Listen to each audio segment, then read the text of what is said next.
ৰন্ধন গেছৰ সুবিধা লাভ নকৰা বানাক্ৰান্ত পৰিয়ালে বাঁহৰ চাঙৰ ওপৰত চৌকা জ্বলাই ৰান্ধিব লগা হৈছে নিশাৰ আহাৰ। বৰ্ণাঢ্য এনে দুৰ্ভোগৰ দৃশ্যটো হৈছে গহপুৰ সমজিলাৰ ককিলাগুৰি অঞ্চলৰ। হয়, নিশাৰ ভাগতো অপৰিৱৰ্তিত অৱস্থাত আছে ককিলাগুৰি অঞ্চলৰ বান পৰিস্থিতি। অৰুণাচল প্ৰদেশৰ পাহাৰত বৰষুণ দিলেই ককিলাগুৰি গাঁৱৰ ৩০টাৰো অধিক পৰিয়াল ককিলা নৈৰ বাঢ়নী পানীৰ কবলত পৰে। ইয়াৰে বহুকেইটা পৰিয়ালৰ বাসগৃহৰ ভিতৰত দিনে নিশাই একাঠু পৰ্যন্ত পানী থকাৰ ফলত পৰিয়ালকেইটাই চৰম দুৰ্ভোগ ভুগিব লগা হৈছে।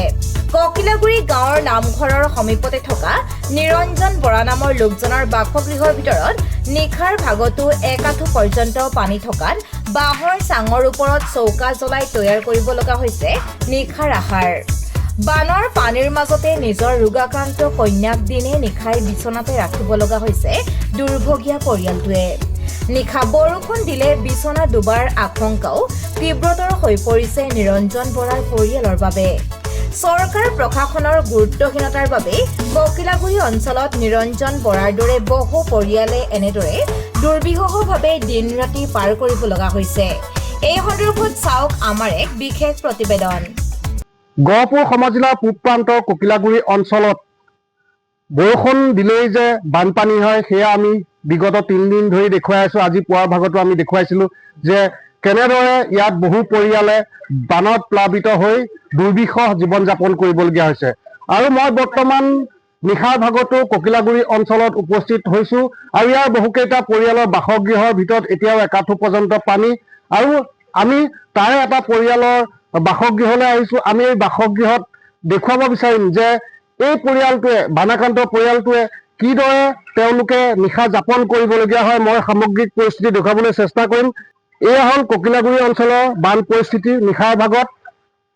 এয়া চাং দি তাৰ ওপৰত চৌকাত তেওঁলোকে ৰন্ধন প্ৰকৰণ কৰিবলগীয়া হৈছে। আৰু মই ভিতৰৰ ফালে দেখুৱাবলৈ চেষ্টা কৰিম যি তেওঁলোকৰ শোৱনি কোঠা আছিলে সেই শোৱনি কোঠাত বিচনাত লাগু লাগুকে আছে পানী। আৰু তেওঁলোকৰ এগৰাকী কন্যা সন্তান যিহেতু অলপ অসুস্থ, তেওঁ এই বানপানীত এনেদৰেই বিচনাত বহি পাৰ কৰিবলগীয়া হৈছে।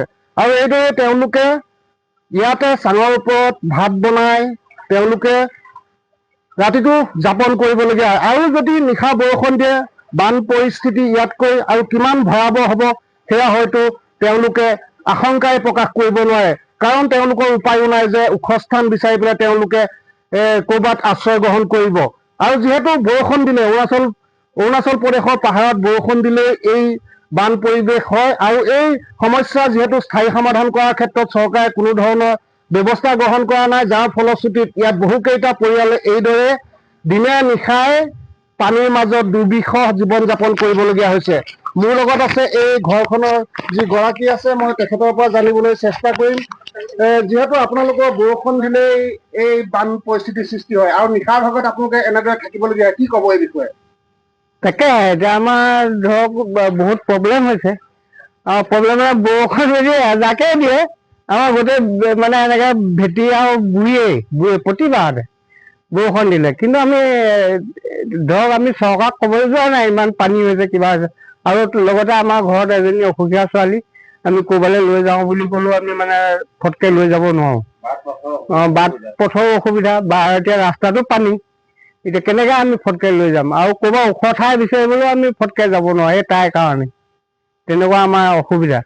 বৰষুণ এজাক দিলে মুঠতে আমাৰ পানী হয়েই আৰু সোমায়েই। সেইটো এতিয়া আমাৰ বহুত প্ৰব্লেম চলি আছে তাৰ কাৰণে।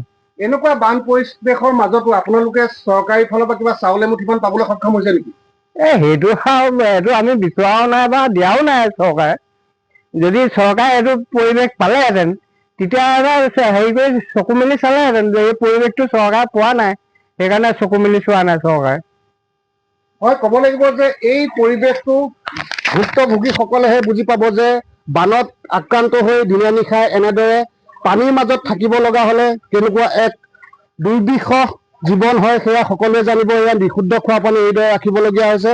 আৰু ঘৰখনৰ প্ৰায়বোৰ সা সামগ্ৰীয়ে বৰ্তমান ওখ স্থানত ৰখাৰ প্ৰয়াস কৰিছে যদিও যদি পুনৰ বৰষুণ আহে, অৰুণাচল প্ৰদেশৰ পাহাৰত পুনৰ যদি বৰষুণ আহে তেন্তে এই ঘৰৰ সম্পত্তি বা সা সামগ্ৰীসমূহ কলৈ নিব সেই পৰিয়ালটোৰ বাবে এক চিন্তনীয় বিষয় হৈ পৰিছে।